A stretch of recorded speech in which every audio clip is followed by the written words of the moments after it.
দিন কষ্ট দিয়েছে নাকি? সম্মানিত হাজিরিন, তারপরে আল-কামারের মা চোখ দিয়ে পানি ঝরছে। আল্লাহর রাসূল বলে, ও আল-কামারের মা কান্না করো কেন? আল-কামারের মা বলে, রাসূল, আমার সন্তান আগে আমার খুব হক আদায় করত, আমার সন্তান আমাকে খুব সম্মান করত, কিন্তু আমার সন্তান যখন বিবাহ আমার সন্তানের হয়ে গেল, তখন থেকে আমার সন্তান আর আমাকে মানে না, তখন থেকে আমি মার খিদমত করি না, তখন থেকে আমার মাকে আমি মাকে সম্মান দেই না। তখন আল্লাহর রাসূল বলতেছে, ও আল-কামারের মা, আপনার ছেলে আল-কামার মৃত্যু শয্যায় শায়িত, আপনি যদি মাফ না করেন আপনার সন্তান তো জাহান্নামী হয়ে যাবে। জোরে বলি নাউযুবিল্লাহ। মা জননী কান্না করে বলতেছে, ইয়া রাসূলুল্লাহ, ইয়া হাবিবাল্লাহ, যেই সন্তান আমাকে এত কষ্ট দিল, যেই সন্তান আমাকে এত আঘাত দিল, আমি কেমনে মাফ করে দেই? মা কাঁদে, মা কাঁদতে কাঁদতে যখন আল্লাহর রাসূল বলে, আপনি যদি আপনার সন্তানকে মাফ না করেন আপনার সন্তান জাহান্নামে চলে যাবে, আপনি যদি আপনার সন্তানকে ক্ষমা না করেন আপনার সন্তান জাহান্নামে চলে যাবে। সম্মানিত হাজিরিন, নারায়ে তাকবীর, নারায়ে তাকবীর। বিশেষ বক্তার আগমন, শুভেচ্ছা স্বাগতম। আজকের মাহফিল আলহামদুলিল্লাহ আমাদের মাঝে উপস্থিত হয়েছে আজকের মাহফিলের বিশেষ আলোচক। আপনারা খুশি না বাজা? সম্মানিত হাজিরিন, বক্তা চলে আসছে, আমি বক্তাকে বসায় রেখে কোন জায়গায় আলোচনা করি না, এটা বেয়াদবি হয়ে যায়। সম্মানিত হাজিরিন,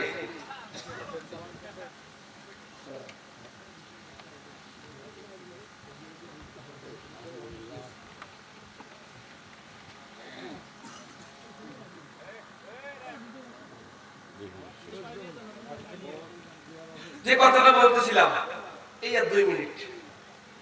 সম্মানিত হাজিরিন, তারপরে দেখুন আল-কামারের মাকে বলতেছে, আপনি যদি আপনার সন্তানকে মাফ না করেন আপনার সন্তান জাহান্নামী হয়ে যাবে। আসলে যদি আপনার সন্তানকে আপনি মাফ না করেন তাহলে সাহাবীকে আল্লাহর রাসূল বলতেছে, ও সাহাবীরা, তোমরা অনেকগুলো লাকড়ি সংগ্রহ করো, লাকড়ি সংগ্রহ করার পরে ওই লাকড়ির উপরে আমরা আল-কামারকে এখানে জ্বালায় পুড়ায় সারকার করে দিব।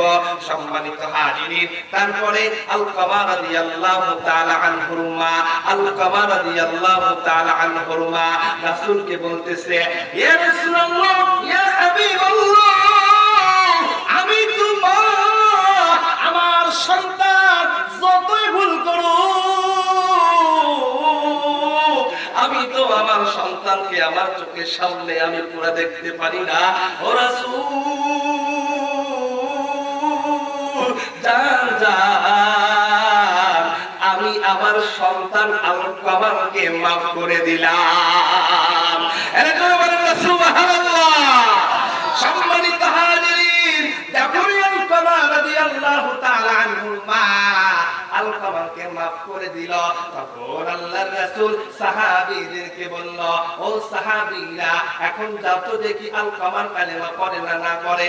যখন এই সাহাবীরা বলল, লা ইলাহা ইল্লাল্লাহু মুহাম্মাদুর রাসূলুল্লাহ সাল্লাল্লাহু আলাইহি ওয়াসাল্লাম, যখন সাহাবীরা কানের বগলে যাইয়া কানের ওখানে যাইয়া যখন কালেমা পড়লো, এই সাহাবী আল-কামারের জবান দিয়ে জোরে জোরে কালেমা বের হয়ে আসলো। জোরে বলুন সুবহানাল্লাহ। 7টা পয়েন্টের মধ্যে একটা পয়েন্ট শুধু বললাম, তাহলে এই অল্প সময় স্বল্প কথা বলেছি, তাহলে ভাই আমাদের সকলকে মা বাবাকে সম্মান করা দরকার আছে না নাই? করবেন তো ইনশাআল্লাহ? মা বাবার হক আদায় করবেন তো ইনশাআল্লাহ? আল্লাহ তাআলা বলনেওয়ালা শুননেওয়ালা এবং পদ্মারের মা বোনেরা যারা শুনেছেন আমাদের সকলকে আল্লাহ পাক রব্বুল আলামিন মা বাবার খিদমত করার তৌফিক দান করুন। জোরে বলি আমিন।